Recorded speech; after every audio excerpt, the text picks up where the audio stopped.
Lord, we are on round 4 or 5 of this sermon.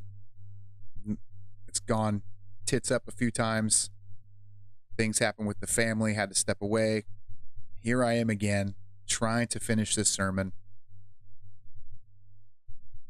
I don't know why the powers and the principalities and the demons don't want this out. I don't think there's anything here that's that crazy. But here we are. We're trying again. We're trying again, Lord. And I pray that you would allow this message to continue to move forward. Allow this to work. No hiccups. And that you would bless it. In Jesus' name, amen. Is my audio working? So please say my audio is working. Give me a 5x5 if you hear me. I'm looking, I'm like, I see 0 bars on my screen. Get out of here. Okay, good. Dude. I'm like, oh man. There's no bars on my screen. I'm like, come on, dude. Come on. Shout out to Persian Cucumber. Hold on. Okay, audio's good. Give me a second. Check this out.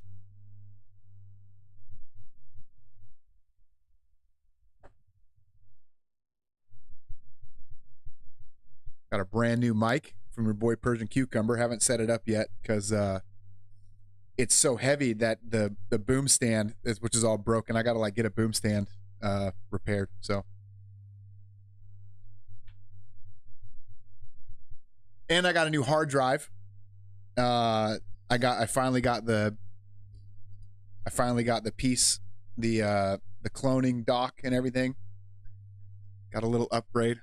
Family stuff taken care of. Sorry about last week, everybody. You know how it is. You got family stuff. Nothing like our dude. You know what? Let's do this. If you're not aware what's going on with our friend Tom from America Floats, he has like real family issues. I don't have those kind of family issues. I'm gonna say a little prayer for him while he's in my mind. Lord, you love marriage. It was created by you, and you hate divorce. The Bible is very clear. You hate divorce. I can't remember the specific passage, but it says plain as day, the Lord hates divorce. And I pray for restoration there. I pray for a supernatural event that you would help him and that family to come together, and that, Lord, nothing that is torn apart cannot be remended by you. You can even raise the dead if you choose to. So I pray that you would help him in this situation and continue to have the family and the friends via the internet family and friends to reach out and support and love and care for him in this incredibly difficult time. Lord, in your name I pray. Thank you, Rick James. Appreciate it. Yeah, let's go, Brandon. Wait to the end, man. Who knows what's about to happen here. Yeah, thanks. It's good to be back, man. It's good to be back. I don't even know where to start on this sermon, man. I'm like, do I even try? Oh, man. We're going to go in, though. We're going to make it happen. So, we passed that. we got through that. You want to even know what's crazier? So, speaking of that divorce passage, people are like, oh, you hold to the ESV. I'm like, yeah, but not, I hold to the original Hebrew and Greek manuscripts. That's what I hold to. Because even the ESV, oh God, this boom stand is beat. Even the ESV, which I like, that passage where it says, it clearly says in the Greek, the Lord hates divorce. Your ESV translated that as, do not get a divorce out of hatred. The reason they translated that way is because the guy in charge of translating that passage has a divorce in his past. And he's like, I'd rather the Bible said this. So you're gonna be, why does the ESV say this and all the other ones say something else about divorce? Yeah, well, because, you know, there's some shenanigans afoot. So even my beloved ESV is not without its flaws. That's why we just like, yeah, we don't hold to the original. We don't hold to stupid translations. Got to be the King James. No. We look at the original text in the original language. That's what we hold to. Thank you, Random Mike. So we were going through Zechariah, and like I said, this is, so what I'm going to do, if you guys notice, especially the Odyssey crowd. Oh, by the way, let me address the Odyssey crowd. I'm doing those daily uploads, trying to do those daily uploads. Odyssey is not wanting to upload the videos for whatever reason. I don't know why I don't know. The format is the right way. It works on some people's computers. It doesn't work on other people's computers. So Odyssey might, for at least for now, those daily uploads, I might not be putting those shorts up on Odyssey right now. Me and Ivan are about to try to break it. Ivan sent me this. He's like, here, download this and look at this. I'm like, dude, I'm not an IT guy, bro. Like, this is way too much information. And it's like, just download this packet, do this, do that. You can reconfigure this. And I'm like, bro, this is way over my head. About to just let him have access to my computer and be like, you do it. You fix this, bro. You fix it. So for then So for those dudes on Odyssey, and you're like, how come YouTube and Rumble are getting the daily uploads, but we're not? That's why. It's kind of I think like 2/3 of the people that are watching on Odyssey, all they get is a blank screen, and sometimes there's audio, sometimes there's not audio, sometimes it works on the app, sometimes it doesn't work on the app, sometimes it works on the computer, sometimes it doesn't work on the computer. So Odyssey's weird right now. So anyway, kind of Odyssey supremacy is the greatest threat. Yeah, dude. Odyssey supremacy. If Odyssey and Gab team up, game over, son. So we're going through this text. What I'm probably going to do, we're up. I haven't uploaded the original first kind of half of this to Odyssey yet. What I'll probably do is I'll take this back half and the first half that I did like last month at this point, and kind of mash them up into one. Try to do like one section, so it'll all be. It'll be like probably a little bit longer than normal, but yeah, that's the way I'm going to try to do it. We'll see how that worked out. So we were going through Zechariah. Zechariah was going through, like chronological order about what was going about, these events that are taking place, talking about at least it seemed like chronological order, talked about how the Roman Empire was going to come take over. We saw that with Alexander the Great. It even calls him the bastard, which is a name for Alexander the Great. It talks about the cities that he is going to conquer. Historically, that took place. It talks about how the Messiah will come riding on a donkey. We're like, hey, Jesus fulfills this prophecy. We talk about the exile and the breaking of union and favor with Israel and Yahweh. That seems to be the case. It's funny how like they've missed their Messiah so clearly. So clearly. You're like, well, let's get this straight. 2,000 years ago, this guy comes, fulfills every single prophecy that you guys have. You're expecting a conquering king. Oh, and he comes, by the way, at the fullness of time when the entire known world was unified, and he comes and he's supposed to conquer the Roman Empire, and you're waiting for this guy to conquer the Roman Empire. And you think it's not, this Jesus can't be the Messiah because he's too hippy-dippy. He's not conquering anything. So you kill him, just like all the prophets said you would. But his followers don't go away. They gain momentum. They gain support until eventually the Roman Empire becomes Christian, hence conquering the Roman Empire. And it's only through, and this massive group of people who follow your rejected Messiah take over the planet. Oh, and by the way, it's only through that group of people, through Christian, what's the word we're looking at? I want to say Zionists, but we can say Christian Zionists for lack of a better word, are the only reason Israel comes back into being. Oh, and by the way, you pattern your entire country after the Christian nations that came before you. It seems like you may have missed the boat here on this one, but what are you going to do? So they hate Jesus, big time hate Jesus, as predicted. If you want to find God now, you don't go to Israel. You don't go to Jews. They don't know him. They haven't known him for a long time. Like Zechariah predicted, union and favor, broken. They get gathered back. That happens. Antichrist is on the scene. I believe that's happened. I think he's still in hiding, okay, because I think we're still in chronological order. And then it sort of goes into, what is this one? Concerning the heavens and earth. Oh, then we talked about this section here where the prophet has said, everybody who lifts up this nation is going to hurt themselves. And we say, yeah, that seems to be the case. That seems to be being fulfilled in our lifetime. You have everybody that's pro Israel right now. Everybody's trying to help Israel. Israel is hurting them. Okay, we see that all the time. The biggest piece in the news is the Ghislaine Maxwell thing, the Jeffrey Epstein thing.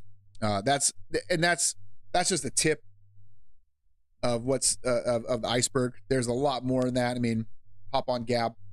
Them white nationalists will be happy to explain it all to you. But they're not wrong there. They're not wrong there. Israel is a big problem, and as the prophet Zechariah said, yeah, every nation that's linking arms with Israel to help Israel, it ends up hurting them in the long run. Boom, here we are today. We get to this part where he says, on the day I'll make the clans of Judah. I said this is probably reference to a revival. I still hold to that opinion. Something is going to take place where a revival is going to start happening in Jerusalem. Remember, I used or in Israel, and I made the distinction here. When it says Judah, think believing Jews. So we would call these guys Messianic Jews.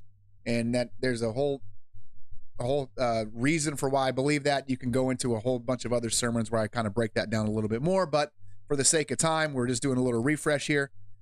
Judah, in this context probably means Messianic Jew, what we would call Messianic Jews. People who are Jewish by birth, like nationality-wise, like ethnically, they're Jews, but they love Jesus, right? They're Christians. They're Christian Jews. We call these guys Messianic Jews, Jews that follow the actual Messiah. When will this happen? Jerusalem will again be in its place in Jerusalem. And I said, look, this happened. Donald Trump, when he moved essentially the embassy into Jerusalem, that was the sign. That took place in your lifetime. It was all geeked up saying, look, you lived through Bible prophecy. You didn't even know it. People, boots on the ground, point to that event and they say, yeah, when that happened, a massive revival started breaking out. Now, is it going to be in the news? No, it's not going to be in the news. Where are they going to put? They're going to put that on CNN? No, you're not going to know that unless you are following people who are actually boots on the ground. Charismatics the best at this, man. They are really, really deep into what's going on in Israel. So if you're probably not going to find this in your Protestant churches. You're probably not going to find this from your Baptist pastors, your charismatics, or sometimes you might want to say charismaniacs. They're way deep into what is going on the ground in Israel, and they're all telling you, if you're following those guys, they're like, yeah, when that happened, something spiritual took place and a lot of people started following Jesus. So that happens. Talks about the give me a second here.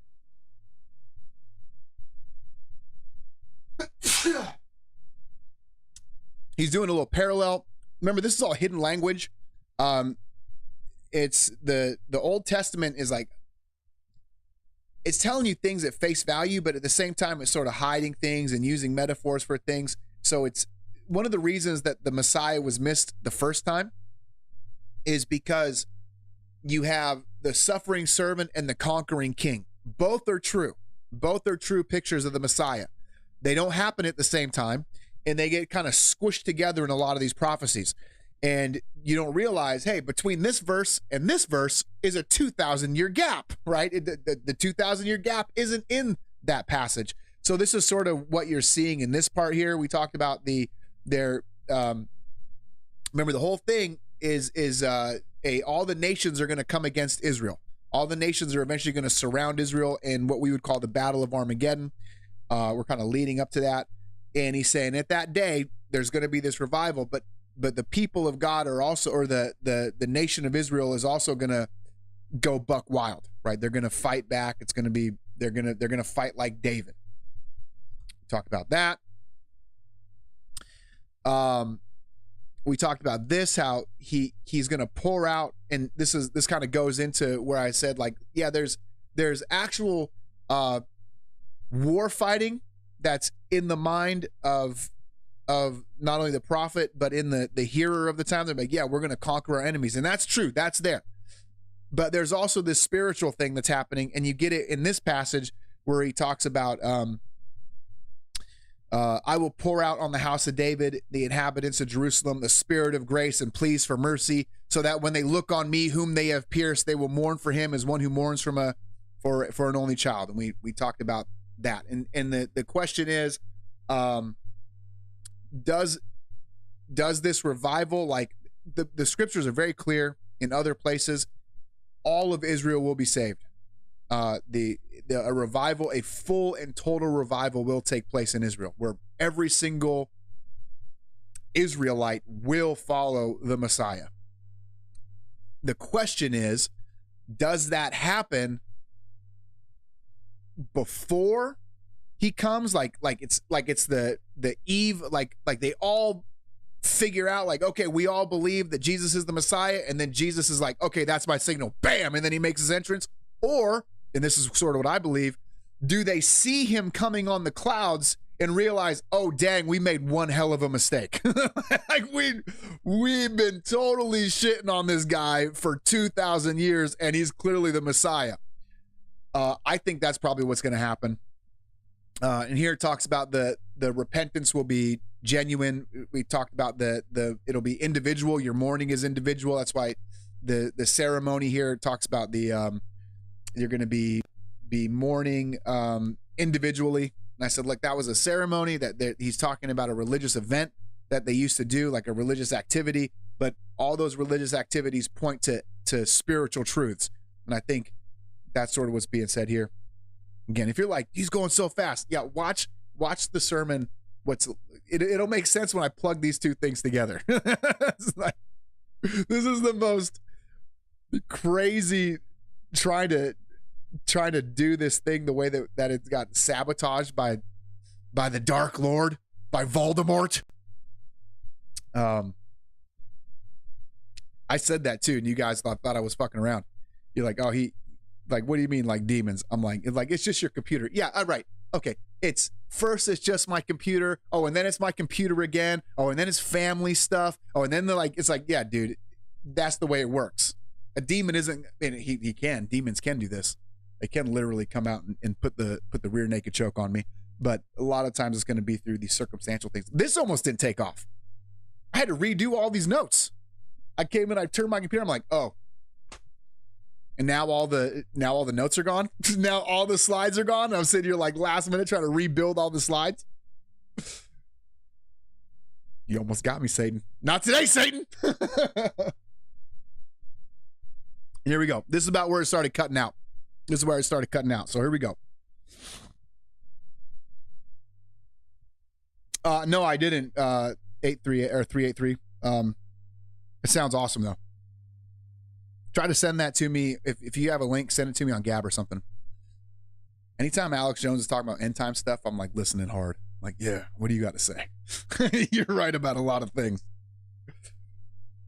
On that day, a fountain will be opened for the house of David, the inhabitants of Jerusalem, to cleanse them from the sin of uncleanliness. That's where we're at today. That's where we cut off. This is where we're going to start. We made it. We're all caught up. It only took 20 minutes. Good. The day we're talking about, whenever this mourning takes place, or whenever this, and again, I think they see him. The way it sort of, Zechariah paints this picture is the nations are going to come against Israel, and they're surrounding Israel. They're ready to destroy, for a good reason. Israel, not the good guys. Don't get it twisted and think Israel is the good guys. That's not how this works. So they're about to run over Israel.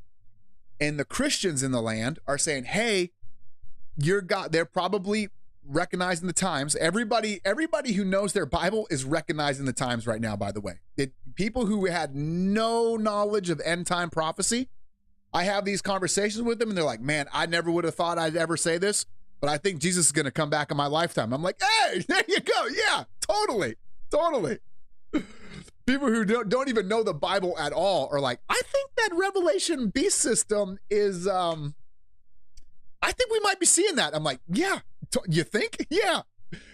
So there's a good chance the Jews, the Messianic Jews in Israel, are going to recognize the times as well. And they're going to sit there and they're going to go, hey, fellow Jew, you are God's chosen people. You might want to cry out to Yahweh. And that sparks something. That conversation, seeing the nation, sparks something. Again, we don't exactly know how the timeline is lined up. It's depending on what passage you read. It could, we don't know, because who knows the future? Okay, we're reading biblical prophecy here. It hasn't happened. It's way easy to see what happened in the past. You're like, oh, look at that. That's talking about Alexander the Great. But, before Alexander the Great, you're like, I'm not 100% sure what the bastard is. Now it's easy to see. So we're looking at future events going, I'm not exactly sure how this is going to play out, but I'll give you the good old, my 2 cents here. And you see something happens and this revival takes place. And this is what he's talking about, where he says, on that day, there'll be a fountain opened for the house of David and the inhabitants of Jerusalem to cleanse them from the sin of uncleanliness. And you said, what does that mean, a fountain opened? Why would they use that language? And I made the point, we have a church hymn that talks about the fountain. We know what that is. There is a fountain filled with blood. There is a fountain full of blood drawn from Emmanuel veins, and sinners plunge beneath that flood lose all their guilty stains. We know what the fountain is. We call Jesus a fountain. By the way, how heavy metal is Christianity? We bathe in his blood. Oh! Right? Christianity's like, we eat his flesh and drink his blood. It's like, we're way heavy metal, dude. Like, you better recognize, church boy. So we know what the fountain is. Jesus is the fountain who cleanses us with his blood. His blood flows forth like a fountain. We've only been singing songs about it for 2,000 years.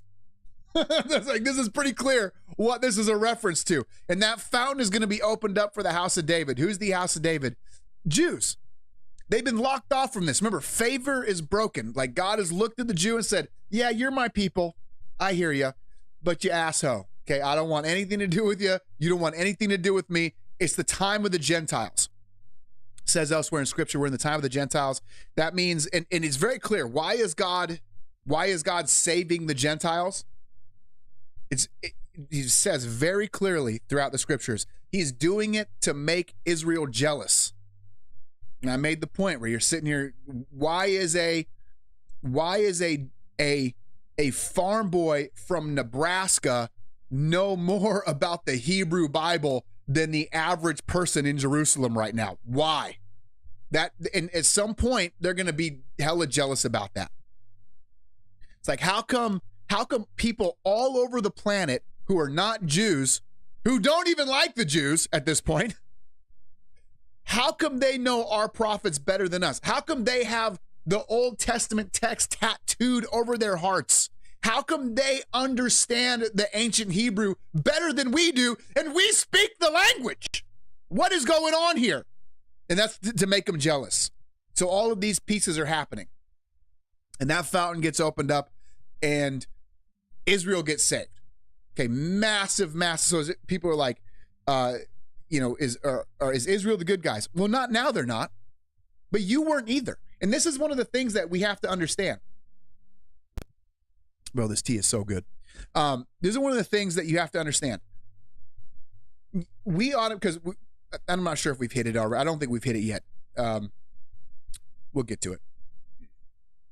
Jesus is going to be on Israel's side. Jesus is going to come back to rescue Israel, to crush the enemies of Israel.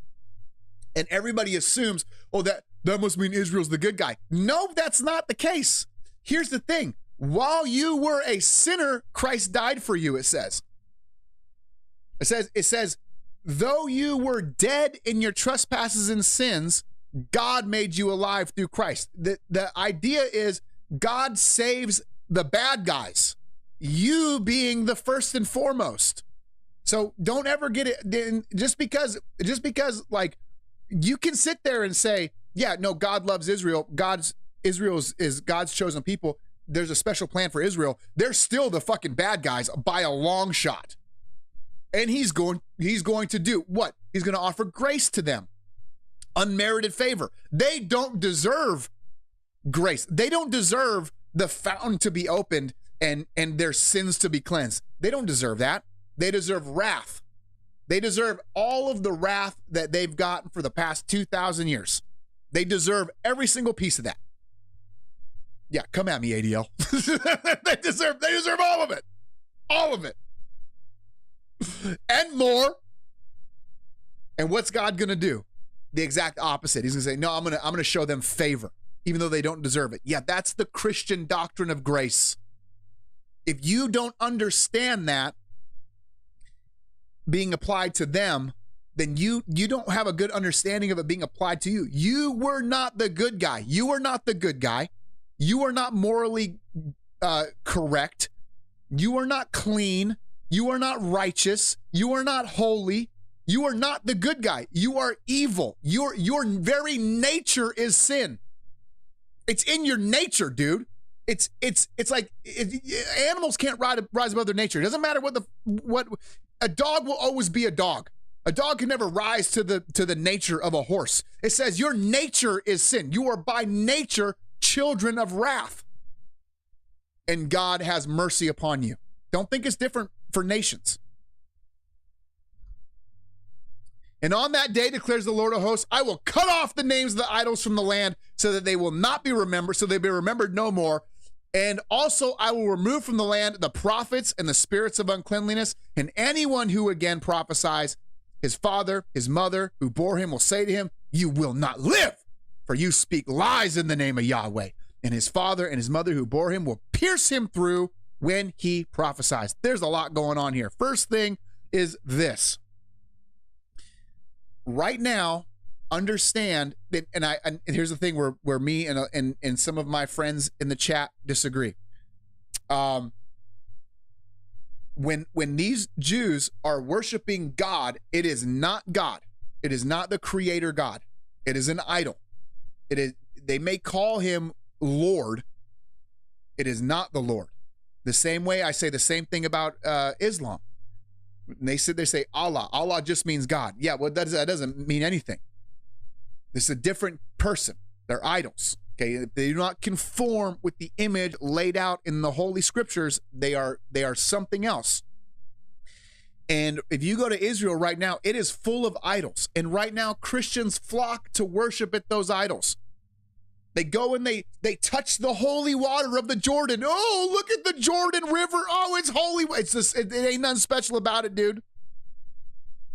It's an old grimy river. And there's barricades to go down into it. And there's like, it's like there's all these rules because the Jews are like the most religious people on planet Earth. They got rules for their own rules. Facts. They got rules about their rules and then rules to guard them from those rules. 100% facts. It's the same thing. You go there, you can't touch the water. You can't look at the water from this angle. You can only spend 3 minutes in the water. Nobody can take a picture at this angle it's like, dude. And it's like that for everything. This is the manger where Jesus was born. Oh, word. Okay. Yeah. Okay. How do you know that? But okay, let's go down that road. And now with some holy site. No, it's all idols. It's all idolatry. Okay. And he says that shit's going to be gone. All that's gone. Right now, all that stupid crap where they touch the Wailing Wall. They do their little religious whatever that crap is.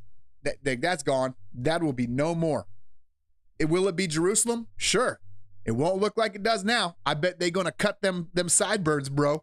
I'll tell you that right now. Them little hats going away.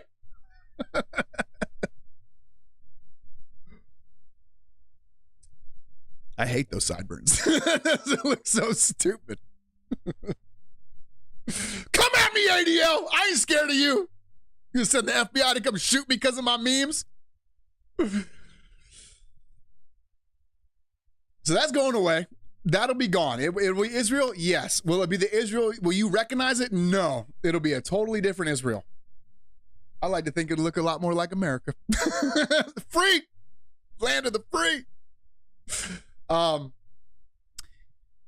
remove the prophets and the spirits of uncleanliness. I want to make this point too. Notice the connection, prophets and spirits of uncleanliness. There's there's two ways to read this passage, where you can read like, okay, are the prophets real prophets or fake prophets? Are they good prophets or are they bad prophets? Are they true prophets or false prophets? And I want to say immediate text, notice it's paired up with spirit of uncleanliness.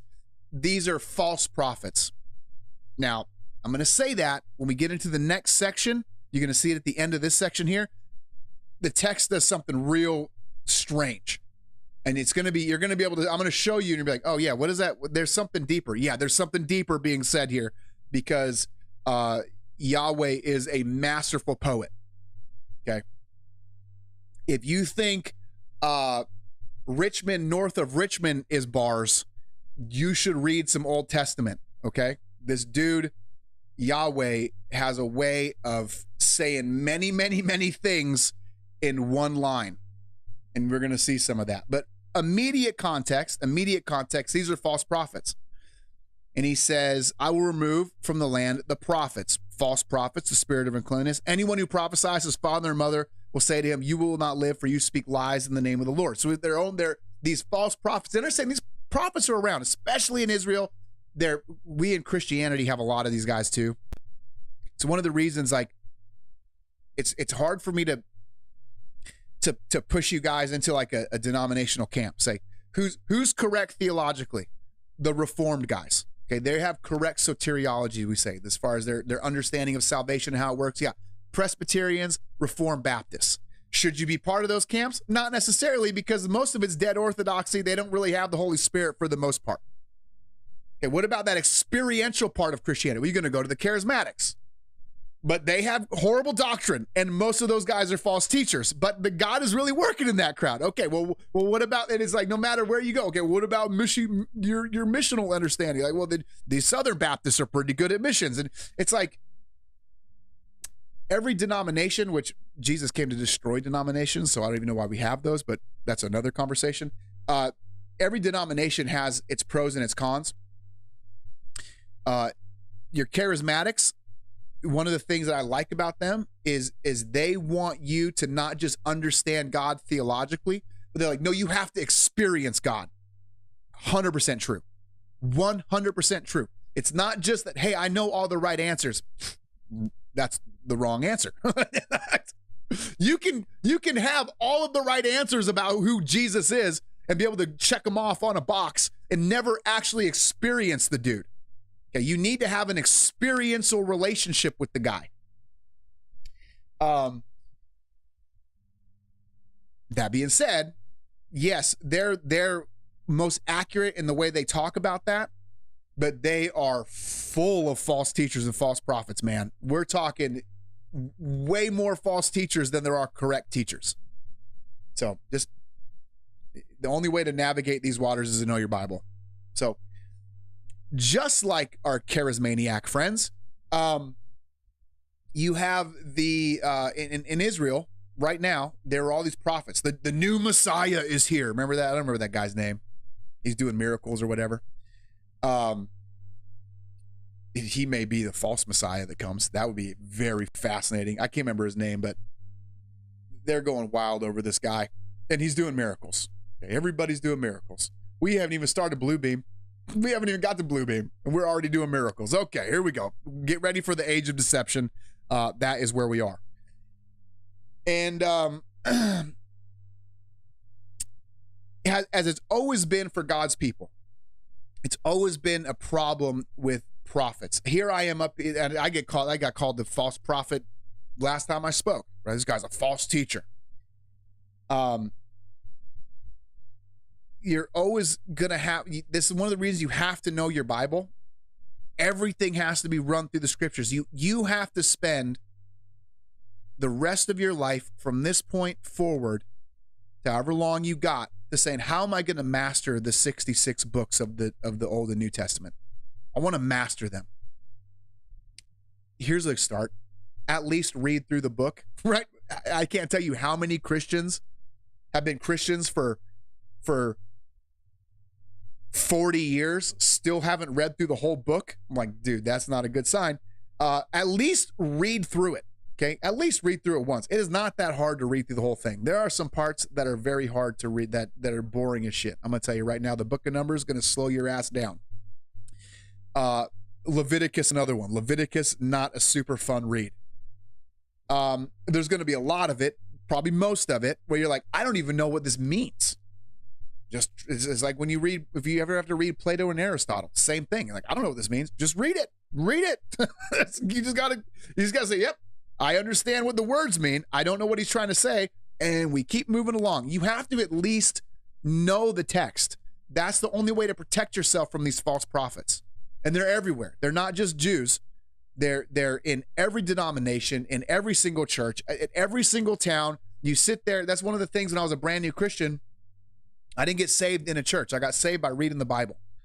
And I started going to these churches, and I was blasting through the Bible at a rapid pace. And I was just going, wait, what you guys are saying isn't matching up with what this book says. Had I not been reading the book, I wouldn't have been able to discern, oh, all you guys are full of shit. I wouldn't have known that. There's no way I could have known that. Because it's like, well, it sounds good. I mean, you're great. You're a great teacher. You're funny. You're very well spoken. That's the thing with these prophets. It's all demonic, by the way. Satan sends prophets. He's the guy. He's the father of lies. So he wants to deceive. So how's he going to do that? Well, he's not going to come out and the guy's not going to say false prophet. The guy's going to be, their false prophets are going to be great speakers. They're going to have a lot of knowledge. They're going to have more degrees than Fahrenheit. They're gonna know the Greek and the Hebrew inside and out. They're gonna be able to twist. There's a million ways. They're not gonna be just dudes on the corner holding up the end is near signs, looking like a homeless guy. That's not gonna be the false prophet. The false prophet is there to deceive, and you better believe he's gonna be given the tools in order to deceive. And if you don't know your word, you're gonna get deceived. Like right now. Damn near every Jew on the planet is deceived by their rabbis, false prophets. Those guys will go away though. It says they'll be so pissed that their own mom and dad are going to kill them. Then it says this, and his father and mother who bore him shall pierce him through when he prophesies. Whoa, that's a weird statement. Jesus was pierced through when he prophesied. So is there something being said here? I think so. We're going to go into that.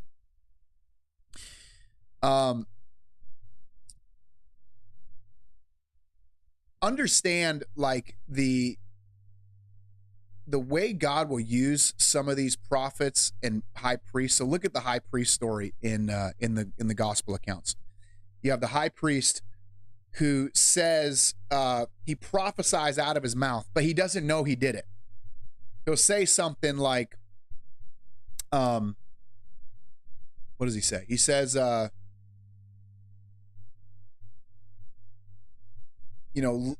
one man die for the many. I can't. It's not coming to me right now, but it says, that Caiaphas, the high priest, did not know he prophesied when he said this, but the Lord is still working. The Lord is still sitting there in his sovereignty saying, yeah, you are going to say the right thing. You are actually going to prophesy, though you don't know it. I think this is sort of what's happening here. So they get pierced through, just like Jesus got pierced through. Now listen to what's being said here. Again, there's two things going on here.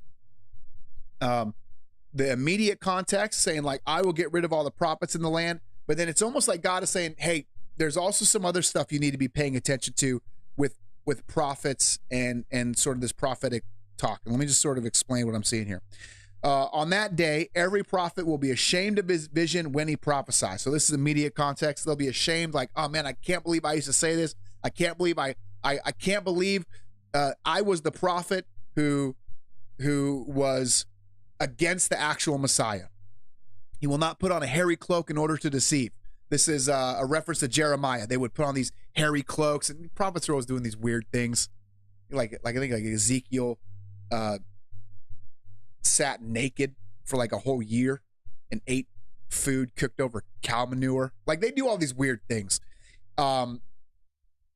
which is one of the reasons, like when you meet a modern prophet, which I believe Kim Clement was one of those guys. It's the only one that I know of. He's a weird ass dude. And you're gonna be like, this is weird. Red Dawn Radio watches this guy. He's hella weird. Hella weird. Prophets are weird. They're a weird group, man. So they would put on these hairy cloaks and they'd have these bull horns and they'd be like, oh, just like Nebuchadnezzar, blah, blah, and there's all these lies, right? And he's saying that all that deception, all that grand theater, they're not going to do that. These prophets are going to keep their mouth shut. And they're going to say, aren't you a prophet? And he says, I'm no prophet. I'm a worker of the soil. A man sold me in his youth. If someone asks, what are these wounds on your back? Interesting.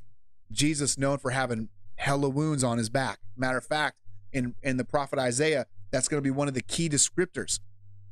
It says he talks about his, man, the Bible verses are not coming today. By his wounds we are healed. By his stripes we are healed. That's wounds in the back. That's from the cat of nine tails. So what are these wounds in your back? And he will say, the wounds I received in the house of my friends. Why does he say that? Of all the things to say, why does he say that? Well, I think there's a bit of like tongue-in-cheek thing happening here, where immediate context, these prophets, these false prophets are going to be like, man, I am ashamed that I used to say this. I'm ashamed that I used to be a false teacher, a false prophet. And the Lord is going to look at them and be like, yeah, I hear you. I love your repentance. And I'm going to let you be a little prophet anyway. Jesus, if you were to ask Jesus in this time period, what are these wounds on your back? He's going to say, wounds I received in the house of my friends. It's like, it is your wounds. You are like that song I do where,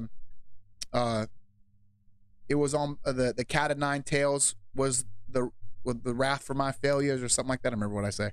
Some stupid rap. But like all of the things that happen in the cross, you have to see them as being done by you. You are the reason. You are the reason for the cross. You are the reason for the nails in the hand. You are the reason for the lashes across the back. You are the reason for the ripped out beard. You are the reason for the spear in the side. You are the reason for the mockery, the spitting. It is you. It is, if you don't see yourself in the crowd, you have no place at the table. This is a clear Christian teaching that goes back all the way to the very first century. You must see yourself as the mocker. And this is what he's saying. The story here, it's really a rad piece of scripture. If you break it down, he's saying the prophet is recognizing, like, I was the false prophet in the same way you should be the one recognizing I was the one who mocked him and belittled him on the way to the cross. My life before Christianity was straight up mockery towards Christianity and Christ. There were so many things that came out of my mouth that were mockery towards Christ. Just nonstop blasphemy. I hated the dude. Okay, I thought it was a joke. I thought Christianity was a joke. I thought the Bible was a joke, and I was willing to debate and loved to argue with anybody who would listen. And now I rightfully see myself, oh, I would have been there screaming out, free Barabbas, crucify the Savior, crucify Jesus. Why can't you, if you're the prophet, tell me who hit you. That would have been some shit that I said. And then Jesus says, Jesus would say, or this prophet is going to say the same words Jesus would have said. How did you get these wounds on your back? The wounds I received in the house of my friends. And that should tear you apart. He's going to say that to you. You're going to see the wounds on his back. That's one of the crazy things about when people are like, you think you're going to take those tattoos to heaven? Yeah, I am. Why do you think that? Jesus took all of his wounds to heaven. The resurrected body has nail holes. The resurrected body has a side that he tells Thomas, put your hand in my side. Put your hand touch the holes in my hand. He looks like Jesus. He looks like he did. And you're going to sit there and say, you're going to see the scars on his back. How did you get those? My friends gave them to me. Ooh, that's you. That's me. So I think there's something happening here. Immediate context, going to cleanse out the false prophets. But there's enough here where you're like, oh, but God is doing a little something special in this text. I love the Bible, man. I love the Bible. Awake, O sword, against my shepherd, against the man who stands next to me, declares the Lord of hosts. What does that mean? I think we're going on with the same idea. I think the same thought is going into this. The same, so that this, see the way this stands out alone. The reason I put these, I take these alone. It's not like I just picked this and let's just talk about this by themselves. This stands out in the text by itself. Like it's its own little paragraph or whatever. But why does it stand out like that? It's almost like there's this train of thought going in, and we've chronologically been going through the scriptures, and then this thought is jammed in. Bow! Why? I think it's a clear gospel message. He's sitting here saying, awake, O sword, against my shepherd. We remember we talked about the shepherd earlier in Zechariah. We talked about the false shepherd, and we talked about the good shepherd, Jesus being the good shepherd. We call him the good shepherd. We got songs about that too, about the good shepherd. There's a lot of verses about that, a lot of songs about that. John goes way into that.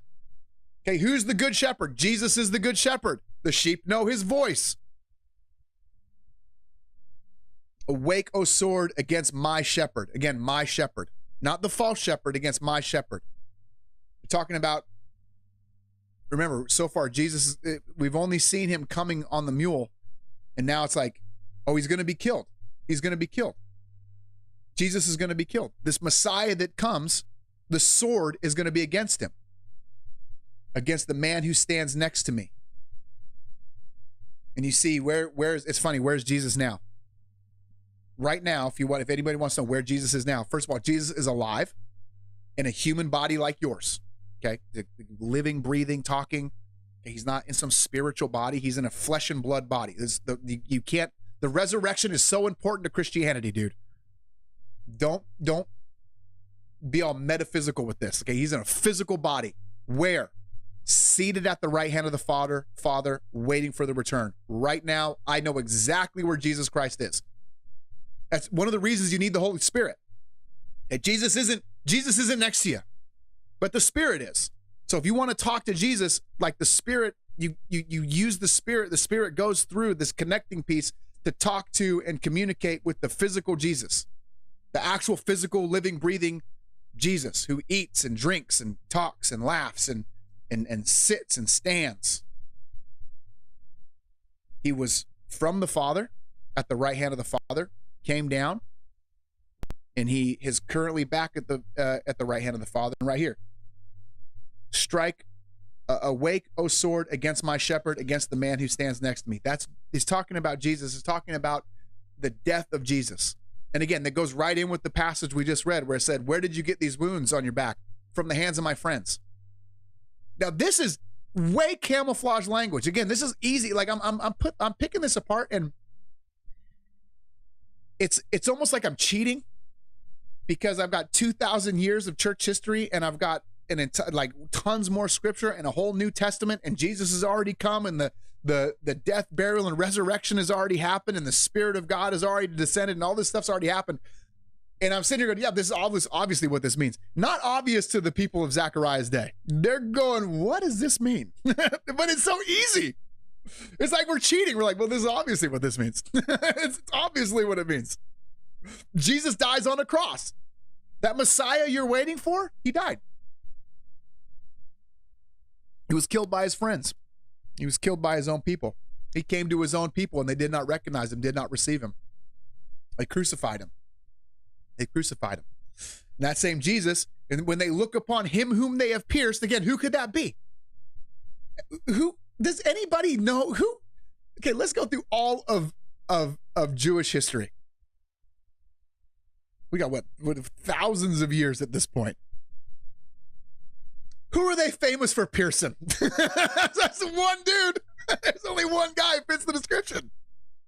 When they look on him whom they have pierced, that's when they're gonna be like, oh yeah, dang, we made a wrong turn somewhere. Yeah, you made a wrong turn somewhere. You went thousands of years in the wrong direction. You need to turn your ass around and come back to where us Christians have been. And so we see right now, awake, O sword, against my shepherd. He's saying, yeah, the salvation, remember the context here. We're sitting here saying, a fountain will be opened. A fountain what? We know this is a fountain of blood. Salvation will come to the people of God. How? How will it come? Awake, O sword, against my shepherd. By his death, by his wounds you are healed. By his blood you are made clean. He is the sacrificial lamb. The Day of Atonement, Yom Kippur, is all about Jesus. Okay, he is the one who dies in your place. He is the sacrificial lamb who takes away the sins of you personally and you as a nation, Israel. Strike the shepherd and the sheep will be scattered. This might be what Caiaphas says. Oh, I should look that up. I don't want to get off though. I don't want to get off. I'm on a roll. I will turn my hand against the little ones in the whole land, declares the Lord. 2/3 shall be cut off and perish. 1/3 will be left alive. And I will put 2/3 into the fire and refine them as one refines silver and test them as gold is tested. And I will call upon my name and they will call upon my name and I will answer them. I will say, they are my people. And they will say, the Lord is my God. Give me a second. Let me go over one and come back. I'm trying to see what's next.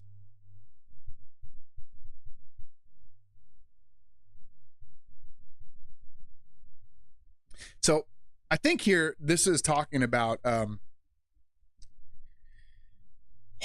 could be talking about two things. We could be talking about,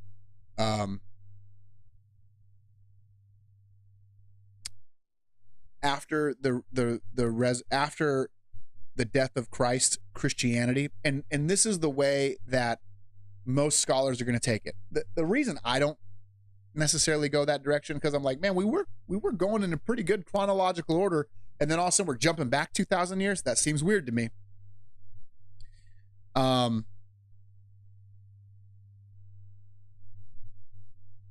So I'm not sure. This is one I could go two ways. So it could be talking about maybe a future event where the Jews that do end up believing.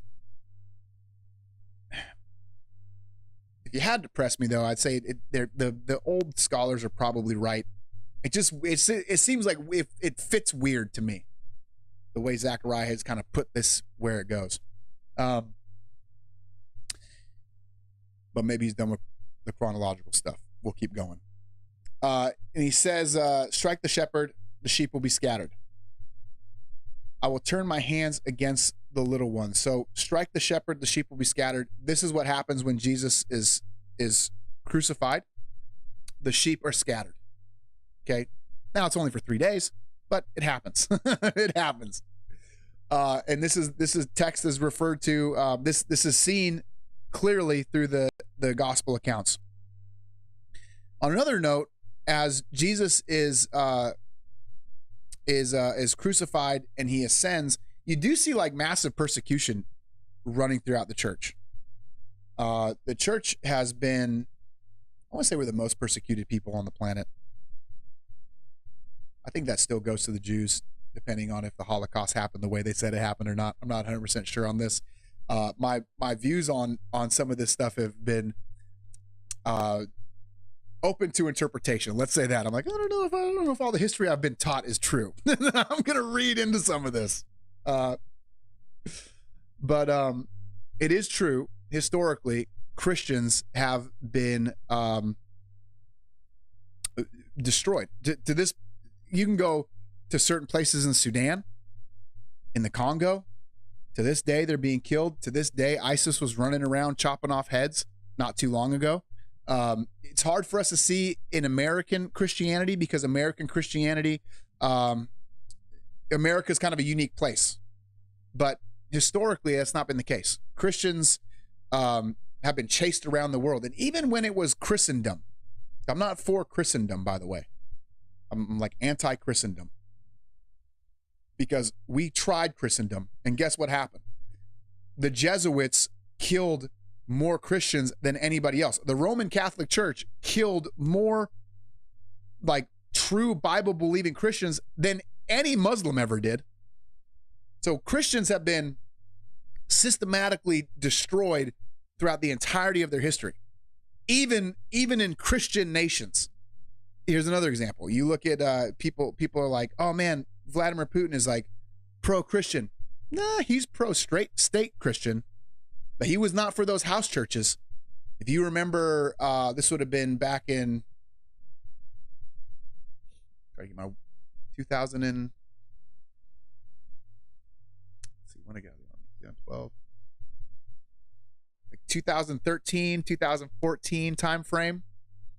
The Russian government was cracking down on any Christianity that wasn't Russian Orthodox Christianity.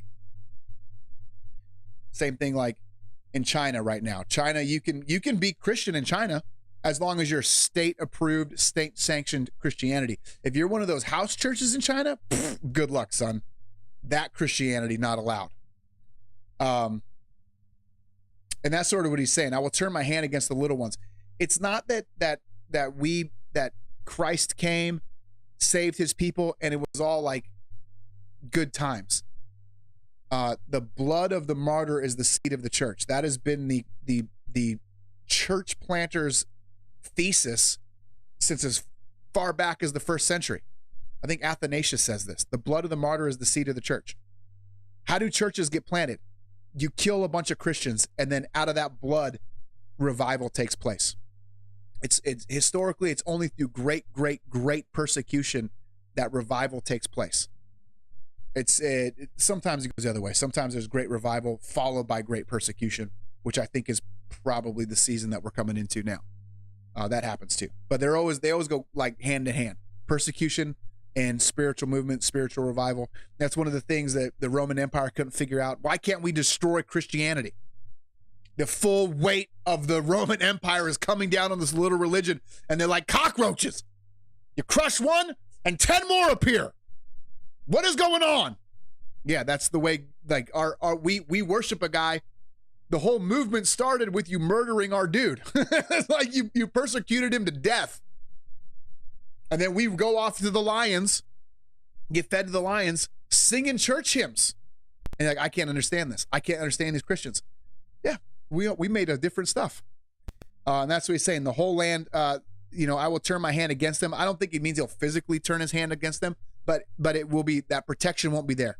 It's like, I'm going to save these people, and I'm going to let Satan run roughshod over all of them. 2/3 will be cut off and perish. 1/3 will be left alive. And that third is put into the fire, refined as one who refines silver, and is tested them as gold is tested. And you got to think, and again, for us, this is like, man, this doesn't seem to make sense. Well, this is a very tiny, unique portion of Christian history that you're experiencing in Western America. For damn near every Christian for the past 2,000 years, they understand this. Like, oh yeah, for sure. 2/3 of my church was either thrown in jail or killed, and the rest of us, we persevered through suffering. And it says many. That's why when you read the New Testament, Paul's always saying, yeah, through suffering, one must enter the kingdom. There is no other path.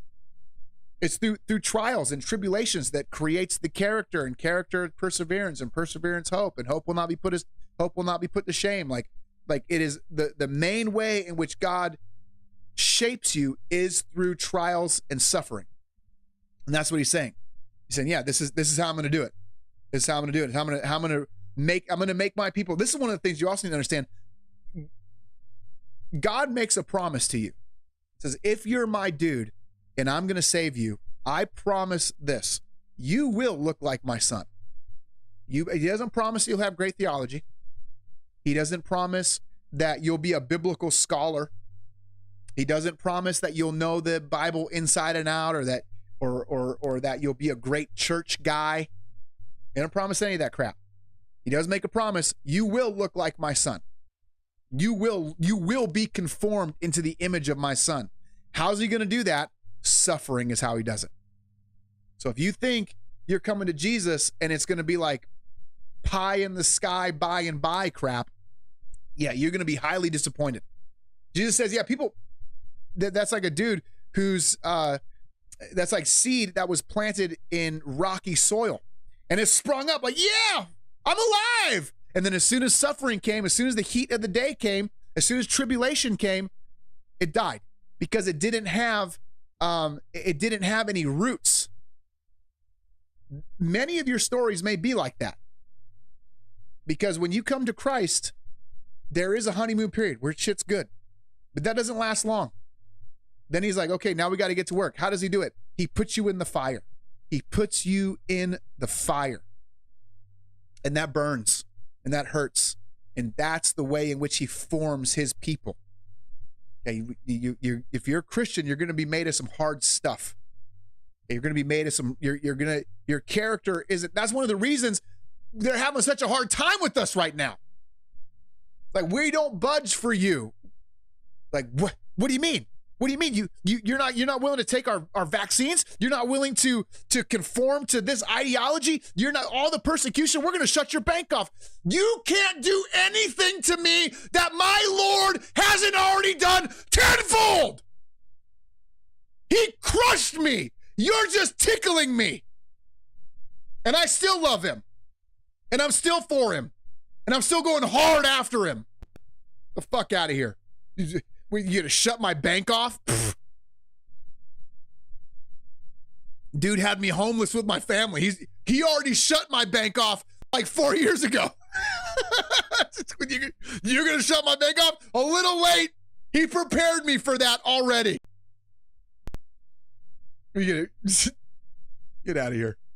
Get out of here. I will test them as gold is tested. And they will call upon my name, and I will answer them. And I will say, they are my people. And they will say, Yahweh is my God. That is such a dope line. If that's not your battle cry, get the fuck out of here. You are not one of us.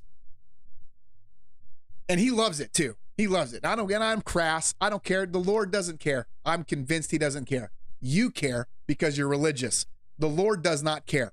He hears what I'm saying. He hears the heart of what I'm saying. He understands I'm trying to get the message to a bunch of crass Americans. And he's like, hell yeah, hell yeah. Red Dawn Radio, that's one of my people. And I do not hesitate to say, Yahweh is my God. He put me through some fire, bro. He's still doing it. This is why I had to take the week off. It is not happy times for the Christian. It's joyful times, not happy times. Behold, the day is coming for the Lord when the spoil will be taken, when the spoil taken from you will be divided in your midst. For I will gather all the nations against Jerusalem to battle. Okay, here we are. Now we're kind of back into the timeline thing. That's what I'm saying. It's weird. We're going into full time, like everything's in chronological order, and then it's like, blah, you have this weird section where you're like, this seems to be out of order, but it seems to be out of order. And then we're back into the timeline. So right now he's talking about Armageddon. He's talking about we're back to reality here. All the nations gathered, getting ready to fight Jerusalem. Jerusalem earned it. I can't overemphasize that. So many people are like, they're like, Israel can do no wrong. Like, dude, what Bible are you reading? They've only done wrong since their inception. Now you got to bless Israel, and you got to be on Team Israel. This is going to make sense here in a minute. You don't want to be against Israel, but I'm not going to say for 1 second they're the good guys. It's a little more complicated than that. We're going to get into that. He says, for I will gather all the nations against Jerusalem to battle, and the city will be taken and houses plundered and the women raped. So this is about to be hard. And I think you can already see things being lined up for this. We're not here yet. I believe this is very near future where, and you're seeing like, and as I hate to speak about these dudes in the positive, but you see the Fourth Reich rising. This is for sure happening. If you don't understand this is happening, you have no fucking clue what's happening right now. The Fourth Reich is rising. And they're not wrong in what they're seeing with Israel. And the animosity towards, so you had like in Germany, you had the animosity towards Jews. Was it earned or not earned? I don't know. I'm not going to go either way on that because I just don't know. Okay. I know Satan wants to destroy the Jews too. It talks about that in Revelation plenty. So I'm definitely not team Nazi. Let's be real clear there. But that attitude has gone global, right? And you're seeing it all over the place. You're seeing, and it's being fostered now more as foreign invaders are being pushed into countries all over the world. Every Western country right now is being invaded by a foreign army. How's that happening? There's a lot of Israel being part of that. There's a lot, dude. You're dumb if you aren't seeing it. Is it exclusively Israel? No, the UN is playing its part. The CIA and whatever they're doing. But there's a big Israeli push to undermine these countries by flooding them with immigrants, with the migrant militaries. Well, what does that do? That causes the people in that area to be on some fuck Israel, okay, and other reasons. But understand, if you understand biblical prophecy and you look into the current events, you're like, oh yeah, I see how this is playing out. I see how this is. I already know where it's going because I'm familiar with the scriptures. I already know where this is heading. I already knew the CBDCs were coming before anybody ever heard of CBDCs because I already knew that you weren't gonna be able to buy, sell, or trade unless you got the mark. So that would imply a central digital bank currency, even though I didn't know the term. It just would imply, okay, this is what they're gonna do. How do I know? So anytime pieces of information pop up, any news article, you're like, okay, well, yeah, that's I already know they're pushing in this direction, so I can see this connects to this prophecy. I already know where it's going. Same thing with Israel. You're like, okay, I already can see how all of these current events are going to lead to, for I will gather all the nations against Jerusalem for battle. Okay, I see how that's going to take place. Maybe not all the specifics, but I'm like, I can point to many different spots throughout our Twitter pages and say this. All of this leads to gathering the nations against Jerusalem for battle. The city will be taken, houses plundered, women raped. Horrible. It's going to be a horrible time. Half of the shitty city will go into exile. Okay, so there's going to be half of the city that leaves. The rest of the people will not be cut off. The rest of the people will not be cut off from the city. The rest of the people will not be cut off from the city. Oh, I think it means they're going to be trapped in the city. Sometimes the ESV don't read so good. Then the Lord will go out and fight against those nations. So what side is the Lord going to take? The side of Israel, not the side of America. Just so you know, America is one of the nations that's going to be fighting Israel. I love America. I'm hella into America. I want Israel to be more like America. I'm super American, but don't get it twisted. I am a Christian first, which means I'm a monarchist. I follow a king. Okay, I am 100% team Christ way before I'm a patriotic American, way before. And this idea that America is like the promised land and the good guy, there's a lot of evidence America may be the whore of Babylon. I don't know if that's true.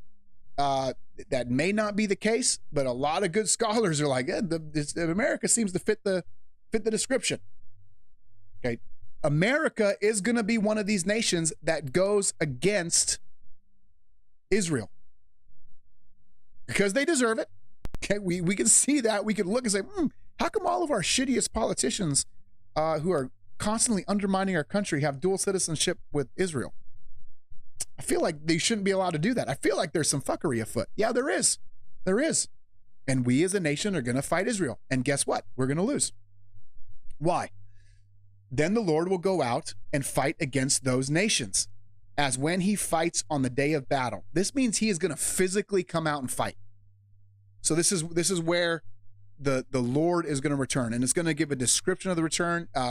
John in Revelation talks about this in greater detail.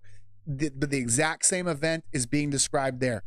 On that day, his feet will stand on the Mount of Olives that lie before Jerusalem on the east, and the Mount of Olives will be split into two from the east to the west by a very wide valley.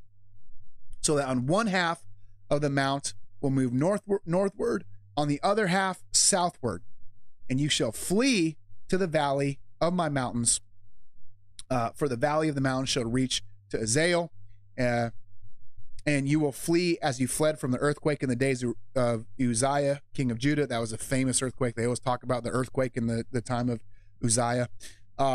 Then the Lord, my God, will come and all his holy ones with us. So who are the holy ones, by the way? That's us. That's the church. I think we may have been raptured by this point. That's us. And if you want to understand this text a little better, I think John does a better job breaking this down in the book of Revelation. Well, this is what's going to happen. I like to think that Jesus comes back like a meteorite, son. Like Goku. Go boom! It just splits that mountain. It probably is going to be not like that, but I like to think that. I picture him coming back like a Super Saiyan. He's going to split the Mount of Olives. We know this will happen. The way it's described here, this is physically going to happen. Again, I don't think this is metaphor. I don't think this, we know exactly where he's going to come back. Every eye will see him. How's that going to happen? How's that going to happen? Even on a flat earth, that can't happen. Well, it's going to happen because it's going to be broadcast on CNN, MSNBC. Everybody's going to see it. That's how every eye sees him. By the way, it's the only time in history where everybody on earth can see him return. No other time. It's going to be all over Twitter. It's going to be all over Facebook. It's going to be all over Gab. It's going to be all over Getter. It's going to be all over the television. They're going to talk. It's not like it's not going to be known. Ain't coming. Ain't the Moody's, right? He didn't come back all secretive. He's coming back. Every eye will see him, it says. He's going to come down and that mountain is going to split. Facts. That is going to take place. And that's when the ass whooping begins, right? That's when he's going to come. And I say this all the time. When Jesus comes back, he's coming back to kill everybody. He's coming back drenched in blood on a war horse. like, dude, if you get this idea that Jesus is some gay hippie, bro, you are going to be surprised when you see him arrayed in battle gear. Okay, this conquering king does come. Suffering servant came first. Conquering king does come. And I love this. And all his holy ones with him. John makes that very clear. That's us. All of the saints of the age. I'm going to be there. You're going to be there. George Washington's going to be there. Abraham is going to be there. Just go down the line. Martin Luther's going to be there. John Calvin's going to be there. Charles Spurgeon's going to be there. Name them. There's going to be millions of us. There's millions, probably billions of us. I don't know how many. Oh, it's so many of us, all clothed in white. It's going to be like a Puff Daddy concert. It's like everybody is white. Everybody all in white. Bling, bling, son. Only one not wearing white is going to be the king. He's drenched in blood. It's going to be awesome. It's going to be awesome. My God is way into global domination, just so you know. On that day, there'll be no light, no cold or frost. There'll be a unique day, which is known only to Yahweh. Neither day nor night, but evening time, there will be light. And this is a very, what do you want me to say? Just read that. That's what it says. Now read it yourself. I got nothing else. I know that again, John talks about this. I think there's other places where this is mentioned. How's this going to work? I don't know, man. I don't know. I just know it's not going to be like anything you've ever seen. It's going to be a unique day only known to the Lord. It's going to be a unique day. Where there's going to be, yeah, it's, I don't know how to describe it other than what it says. I got nothing for you. This is what it says. And since God wrote the book and he doesn't lie, this is what's going to happen. There you go. Moving along. Moving along. On that day, living waters shall flow out of Jerusalem, half of them to the eastern sea. That's going to be the Dead Sea. Half of them to the western sea. I used to know what these seas were. I don't know. Look at a map, bro. Look at a map. I can't remember what they were. I tell you, like 5 weeks ago, when I first did this, I would tell you where the eastern and western sea are. But right now, I can't remember exactly. One of them's the Dead Sea, and I think the other one's like the Red Sea, or maybe, I don't know. You can look it up. You can look it up on a map. Mr. Tiza will drop a map or something. He's quick with maps.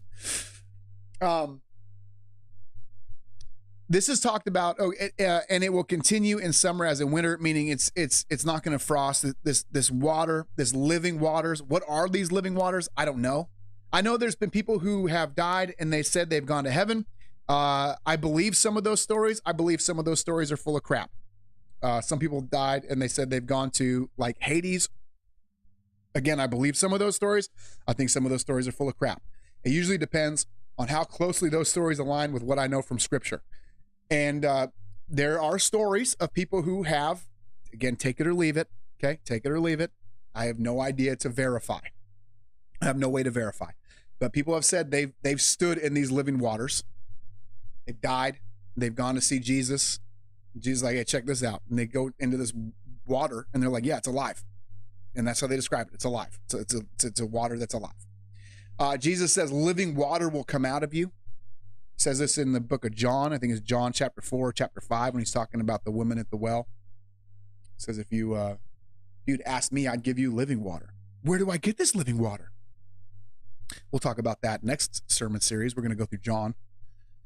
Right now I'm going through it with the family and I'm struggling. I'm like, this is way over the little kid's head. Some of this is way too dense for the 5-year-old. He's like, I don't know what you're saying, Dad. I'm like, yeah, I know. We'll talk more about living waters then, but I don't know exactly know what this is. I know it seems like there is a actual messianic reign where Jesus will sit as the king. He's going to sit as an actual king, ruling and reigning on a physical earth, and there'll be other nations who are not believers. We're going to talk about that here in a second. And all those verses where it's like, hey, the nations will give tribute to Jesus. Metaphorically, did that happen? Sure. There's been Christian nations. There's been Christian kings. There's been like certain kings of England or kings of France or kings of Spain who are genuinely born again Christians who gave reverence and honor to Christ. But it probably means an actual physical event where Jesus is still going to come as king and sit and rule the world as a king. All millennialists have a hard time with this. And I would just say, as someone who for most of my Christianity has been an amillennialist, I'm like, I hear what you're saying, but I have a hard time justifying that theology with these passages and other passages, especially Ezekiel talks a lot about this, where he's saying, yeah, there's going to be a temple, a real temple.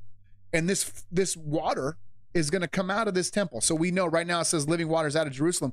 We know that's going to actually come out of the temple. Why? I don't know, man.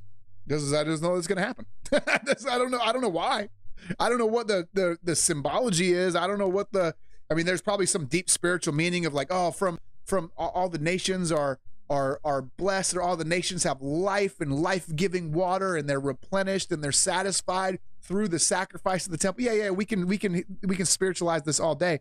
I don't know, man. I'm just saying, physically, there's going to be water. This river is going to really be there, and it's going to come out of Jerusalem, specifically out of the temple. And it's going to be a supernatural water. And the Lord will be king over all the earth on that day. The Lord will be one, his name one. This idea of one, you'll get this in the famous Shema, the Lord your God is one. It just means holy or set apart or unique, like one of a kind. Think of it that way. So in that day, the Lord will be king over all the earth. Again, I think this is just actually going to happen. It ain't going to be a democracy, son. They're not going to be a constitutional republic. You are going to sit underneath a global one world monarchy where Jesus, the resurrected one, is going to be king. That's going to be a wild time. I don't got a lot there. I have so many questions about that. Way more questions than I have answers. So you want to you want to go down that road next week when we do the Q&A? You're going to get a lot of, I don't know, man. You're going to ask me these questions. I don't know. I just know it's what it says. Some people are going to live to be hella long, hella old during that time. There's going to be, it's going to be, it's not going to be like it is now. Things are going to be different. And yeah, Jesus is going to be king. You can understand why we call him King Jesus. The whole land will be turned into a plain. So this is going to be talking about the geography is going to change around Jerusalem. I think the New Jerusalem has come down at this point, is my understanding. This huge city. It's like the square foot of, it's like, some scholars say it's got the square footage of the moon. Okay, this is a huge city, the New Jerusalem, that's going to come down. Again, you can read more about that in Revelation. The whole land will be turned into a plain from Geba to Rimmon, south of Jerusalem. So right now, if you go to Jerusalem, it's all crazy. The topography is all mountainous. This is a Sermon on the Mount, right? Mount Zion. Well, all the mountains are going away. They need a fresh place to land the spaceship or whatever this flying cubed city of Jerusalem is. The New Jerusalem, about to land, coming down from space, son. It's crazy times ahead. Using that, Ward. Yeah, Ward, crazy times ahead, man. Crazy times. Right now, we're talking about it here. Zechariah's like, I can't give it all to you. You're not ready for it, but I'm going to do my best to show you what I'm seeing here.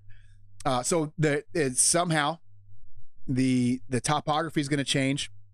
It's going to be flattened, but Jerusalem will remain aloft on its site, from the gate of Benjamin to the place of the former gate, from the corner gate to the tower of Hanel to the king's wine press. Is just kind of giving you the dimensions around, and it will be inhabited, for there shall never again be a decree of utter destruction. Jerusalem shall dwell in security. And you can imagine at this point, Zechariah's audience is hearing this and they're like, I don't know what any of that means. I love that last verse. Give me that last verse, please. Here we are. We're like 3,000 years later. We're like, oh, you have no idea. It gets way crazier. you Jews don't even understand. It's way crazier than what you ever thought it would be. So yeah, this is just kind of the specifics, like giving you the dimensions. It's going to be flat. And again, I think the Jerusalem, I think is probably talking about this thing we call the New Jerusalem, or Hanave Yerushalayim is probably what we'll say in real life, because I'm sure we would say it in the Hebrew. Hanave Yerushalayim. That sounds cooler anyway to me. It will dwell in security, because ain't nobody messing with King Jesus. After he done killed everybody, they're gonna be like, anybody else want beef? No, sir. No, sir. We're done. And this will be the plague. This is crazy too. So now we're Battle of Armageddon, when he goes to shoot this plague out and take out these armies that are going to come fight the nations. Again, America's in that group, most likely, assuming we're still around. How's he going to take them out? Well, this is how he's going to take them out. Zombie. He's going to turn them into zombies, bro. The zombie plague is real. And this will be the plague with which the Lord will strike all the peoples that wage war against Jerusalem. You guys ready? Their flesh will rot while they are still standing on their feet. Their eyes will rot in their sockets, and their tongues will rot in their mouths. How crazy is it that we have this huge fascination with zombie, like with The Walking Dead and all this stuff, like zombie everything. And it's almost like the Lord's like, oh, you love zombies? You want the zombie world? Okay, I'll give you zombies. I'll give you zombies. There you go. There you go. You wage war against me? Bam. There you go. Now you get to walk around like a zombie. Now you get to walk around. Now your dead inner self is reflected in your outer self. right? You're spiritually dead. Everybody's spiritually dead. Now you get to be physically dead too. Enjoy Zombieland. I mean, is it going to be like a zombie, or am I bringing that in? I don't know, but it sure reads like it, doesn't it? It sure reads like it. You're like, God, that sounds a lot like a zombie apocalypse to me. It's like, how's he going to do it? I'm going to turn these motherfuckers into zombies. Wow. It's like, damn. And on that day, a great panic from the Lord will fall on them. You think? You think there'll be some panic? Yes. Yeah. Armageddon finna be crazy, bro. So that each will seize the hand of another, and the hand of the one will be raised against the hand of the other. Even Judah will fight against Jerusalem, and the wealth of all the surrounding nations will be collected, gold, silver, garments in great abundance, and a plague like this plague will fall on the horses and the mules and the camels and the donkeys and whatever beast may be in those camps. So this is going back to when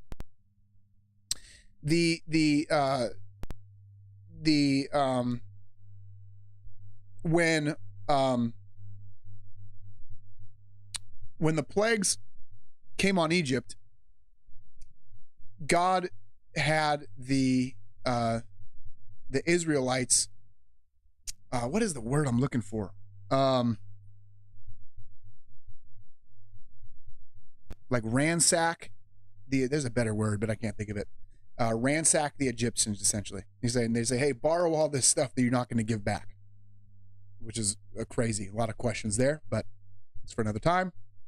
He has them ransack the Egyptians by saying, hey, we got to go sacrifice. Give us a bunch of gold. Give us a bunch of this. Give us a bunch of that. And you see, like, all of Egypt's wealth was stolen from them as Jerusalem goes off into the wilderness prior to the Red Sea. Same idea.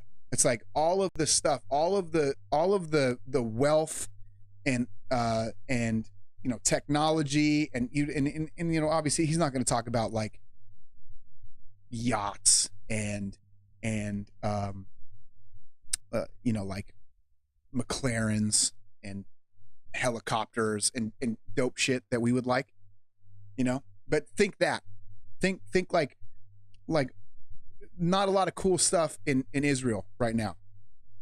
A lot of cool stuff in Dubai, a lot of cool stuff in LA, a lot of cool stuff in these other areas around the world. That's about to get ransacked, right? You say, no, all that comes to us. All that's going to come to this new Jerusalem. It's going to be full of nice cars and nice gear and Gucci handbags and all of the finest things that the world has produced. That's all coming to you. And he talks about the plague going on the donkeys and the camps and everybody else. And everyone who survives, all the nations that have come against Jerusalem shall go up year after year to worship the king. So this is interesting, right? Not everybody. So there's nations that go to war, but not everybody in the nation goes to war. Okay, so think America goes to war against Jerusalem. Well, not every single person in America is going to Jerusalem. Okay, those soldiers that go, they get zombified. Well, there's a bunch of people going to be left in America, let's say, who don't love the Lord, who aren't on Team Christ. Well, how are they going to respond to this new king that's taken over? This is going to address that. Everyone who survives of all the nations that have come against Jerusalem shall go up year after year to worship the King and the Lord of hosts, and to keep the Feast of Booths. The Feast of Booths is this ceremony where they would everybody would go sleep outside to remember their wilderness through Egypt, and they would have it's like young and old and rich and poor would all sleep outside, and it all kind of puts everybody on the same plane, saying like, hey, look, we're all just people following the Lord together. We're all just out in the wilderness together, and it's like harkens back to their past or whatever. Well, those are going to come back. I actually tend to think that we probably won't celebrate Christmas or these other holidays that we definitely ain't celebrate Halloween. Sorry, I don't think that's making it. I don't think that's going to make it into this new kingdom. I do like dressing up, but I don't think it's going to be there. I think the holidays that we'll celebrate under this new king are going to be the old Jewish holidays. It's like Pentecost, the Passover, stuff like that. They'll have brand new meanings. For example, if you read the Passover with Christian eyes, like, dang, this whole Passover is about Jesus. It's all about Jesus. It's all about Christianity. Same with the Day of Atonement and all these things, Yom Kippur. Same with the Feast of Booths, right? This is it's actually, if you understand the heart of the festival or the celebration, it's Christian, right? So everybody's going to celebrate Jesus's version of Christmas. If you don't celebrate it, it ain't going to go good for you. And if any families of the earth do not go up to Jerusalem to worship the King, the Lord of hosts, there will be no rain on them. So this implies that during this time, there will be unbelievers. Now, this blows my mind. This is one of those I don't understand. So you're telling me this Jesus comes back, you see him come down from heaven, he's got the pierced hands and all, he just annihilated everybody, and you still don't worship him? And you still are like, I don't believe. How is that possible? I don't know. I have no idea. I don't get it, but that's what it seems to imply here. And for those families that don't worship him, it's like, okay, I'll just remove the rain from your land. Sort of like what HARP is trying to do today. Different story. All this stuff that they're doing is counterfeit, by the way. Want to get into like New World Order and what they're doing. It's all counterfeit what God does. And if the families of Egypt do not go up and present themselves, I think Egypt is just kind of a euphemism for like these nations that aren't Christian or aren't God's people. And if the families of Egypt do not go up and present themselves, then on them shall be no rain. There shall be the plague with which the Lord afflicts the nations that do not go up and keep the Feast of Booths. I think it's probably going to be the zombie plague. This shall be the punishment to Egypt and the punishment to all the nations that do not go up and keep the Feast of Booths. So there's going to be people who would rather be zombie plagued than worship the Lord. Again, this is mind blowing to me. This is one of these things I'm like, I don't understand how this works. I don't understand how some people are going to be. It says elsewhere in this time, people are going to live to be 100 years old, and if they die at 100 years old, let's say if they die at 100 years old, you'll be like, oh man, they died in their youth. I can't believe it. They died in their youth. So there's these people that are going to be living crazy long lives. Like, how is this going to work? I have no idea. I can just tell you what the Bible says. And again, we're looking into the future. I'm sure during that period, we'll be able to read these texts and be like, oh, I understand what it means now. But right now we're going, yeah, this crazy times. Crazy times. Keep the Feast of Booths or turn into a zombie. That's what I got for you. And on that day, there shall be inscribed on the bells of the horses, holy to the Lord, in the pots of the house, holy to the Lord, or in the pots of the house, and the pots in the house of the Lord shall be the bowls before the altar. And every pot in Jerusalem and Judah shall be holy to the Lord of hosts, so that all who sacrifice may come and take of them and boil the meat and sacrifice in them. And there shall no longer be a traitor in the house of the Lord of hosts on that day. So what he's saying is, it used to be when you looked at Jerusalem, like you can't just do these ceremonies in the temple with like any old bowl. You can't go grab your Tupperware bowl, your Rubbermaid, and do the sacrifice on the altar, right? It needs to be a special holy bowl. And what he's saying here is like, in that day, everything will be holy. It will all be redeemed. Every bowl in that city will be holy. Every person in that place will be holy. All the music will be holy. It's all going to be, it's not like there's going to be this. And again, to us, we're like, what is that? Why is that even important? But to a Jew, to Zechariah and his immediate audience, this is mind blowing. They're like, what are you talking about? Everything. Your sandals will be holy to the Lord. And understand, in Jesus's time, it's like if you're unholy and you touch something that's holy, you made it unholy, right? So let's say you have a holy bread or whatever, and I have leprosy or something, and I rub my arm against your your arm or whatever. Well, now that bread's unholy. Okay. And it's like, this was a huge concern for them. Like what is holy to the Lord and what is appropriate and pleasing to the Lord. And you can't bring, because God is like so pure, you can't just bring any old thing into his presence. Like that's craziness. That's craziness. Like it's like you, like if the president is coming to your house, you ain't serving him on paper plates. It's way inappropriate. What's even way more for God. So you can't bring just any old piece of bowl into the altar or into the presence of God. But something is going to happen, and something has happened, and it's happened in our life where now we are holy to God, and we can go into the holy place. We can go right into the Holy of Holies now. Say the temple was rebuilt and there's the Holy of Holies. We can walk right in and not be worried at all. It's like, no, that veil was ripped. We are holy now, which is crazy. It's a whole nother sermon in itself. But the idea here is like, no, in that time, all of these things will be made holy. You won't have to make the distinction. Everything in this city will be holy. Everything, and it's the city in Jerusalem. Everything in Jerusalem will be holy. Not everything outside of Jerusalem, right? We just saw some people still getting the zombie plague out there. But you want to be a resident of the new heavens and the new earth. You want to be a resident of the new Jerusalem. You want to be part of that team, part of that city, part of that initial kingship. And in that time, it says right here, there'll be no traitor in that day.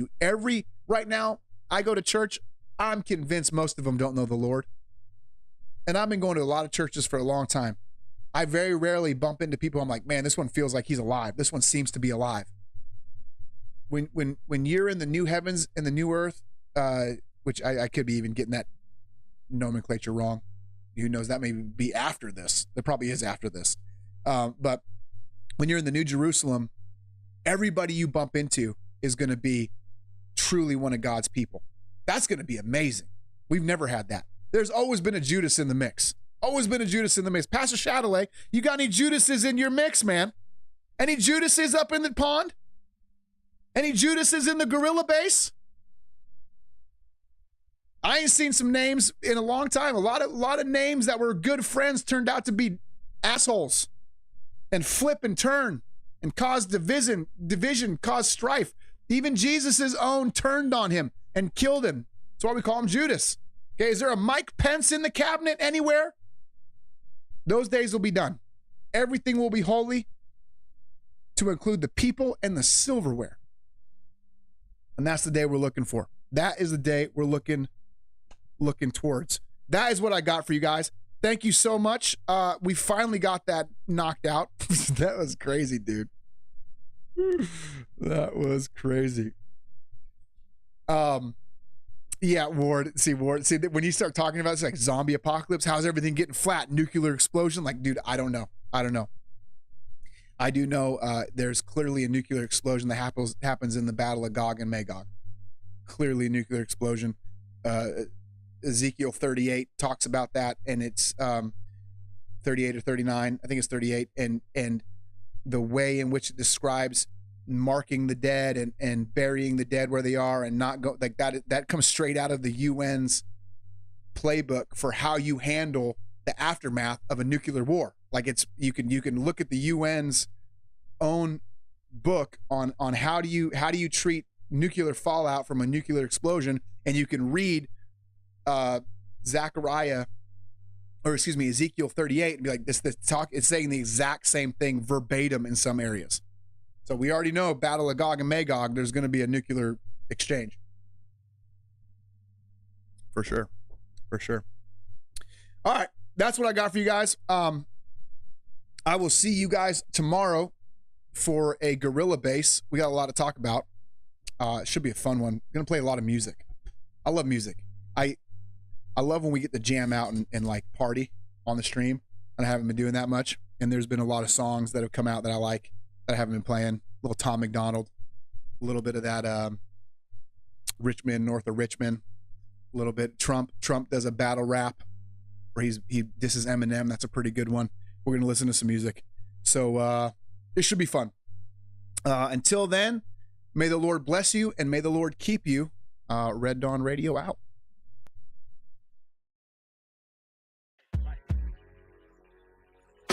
The fool hath said in his heart, there is no God. The earth is the Lord's and the fullness in it. I'm here to remind the world and every fool that's in it. He is the God of the universe who reigned. Before all, he was the universal king. Yeah. And it was good. Thrice holy, white robe, light glows so bright you can see him with your eyes closed and a blindfold. The Father, Word, and the Spirit, all glorious. Soundtrack is heavenly chorus is singing. Every symbol and shape, it was his to create. You heard it for his glory, not merely a simple mistake to pervert it. Don't try jacking his intellectual property for your occult usage. His foes, he handles them properly. Yeah, somebody tell the Masons and Illuminists and Luciferians to worship Satan is just ludicrous. He's a part of creation, like a human is. One day he'll see the flames for his hubris. And don't forget, God invented the rainbow too. But let me tell you what you ain't gonna do. You will not be able to snatch the symbol of the covenant of grace, drag it through the mud and the waste, and thinking you can rub it in his face. Just give that back along with it. Every good thing from the Lord that you're twisted, like goat horns, the eye, sex, and triangles, taking it back when he comes to flex with bright angels. The modern logic that's taught inside of your common college is causing some problems and robbing us of common knowledge. I pressure professors to deliver a better lecture and bet I'll be doing routine checks for next semester. These fools believe that lightning struck in a pool, climbed on a rock, burst in a goo, turned into you. The way it really happened has some action. Not through a blast, the universe was fashioned. Let's examine it, look it up in Latin. Uni is single, verse is a spoken word. For the moment he speak, it converts into a potent verb. Matter, time, and space bow to his will. His grand design is displayed, Yeshua's power revealed. No adequate adjective mixed with accurate acronyms can capture the immaculate power the master has. Yeah, you think you're taking glory from him by producing idols. You think you're cursing his name by misusing his titles. If we said his name, we'd all be deceased. His true name is super sacred and it's not been released. Because he is our provider, our God. He is our Adonai, the bright and morning star in the sky. Our Messiah who died. And every knee will bow and every tongue confess Yeshua's Lord. To God the glory in the story, he's above the rest. Get it, got it good, now it's understood.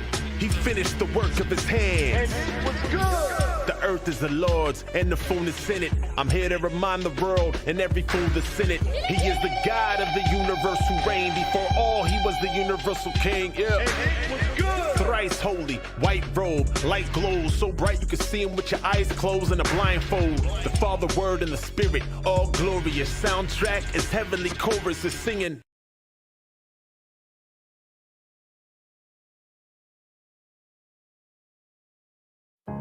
Just fight a little longer, my friend. It's all worth it in the end. But when you got nobody to turn to, just hold on and I'll find you. I'll find you. I'll find you. Just hold on and I'll find you. I'm hanging on by a thread, and all I'm clinging to is prayers. And every breath is like a battle. I feel like I ain't come prepared. And death's knocking on the front door. Pain's creeping through the back. Fears crawling through the windows, waiting for them to attack. They say don't get bitter, get better. I'm working on switching them letters. But tell God I'ma need a whole lot of hope, keeping it together. I'm smiling in everyone's face. I'm crying whenever they leave the room. They don't know the battle I face. They don't understand what I'm going through. The world trying to play with my soul. I'm just trying to find where to go. I'm trying to remember the way. I'm trying to get back to my home. But I can't do this on my own. That's why I'm just trusting in you. Cause I don't know where else to go. And I don't know what else to do. Just fight a little longer, my friend. It's all worth it in the end. But when you got nobody to turn to, just hold on and I'll find you. Just fight a little longer, my friend. It's all worth it in the end. But when you got nobody to turn to, just hold on and I'll find you. I'll find you. I'll find you.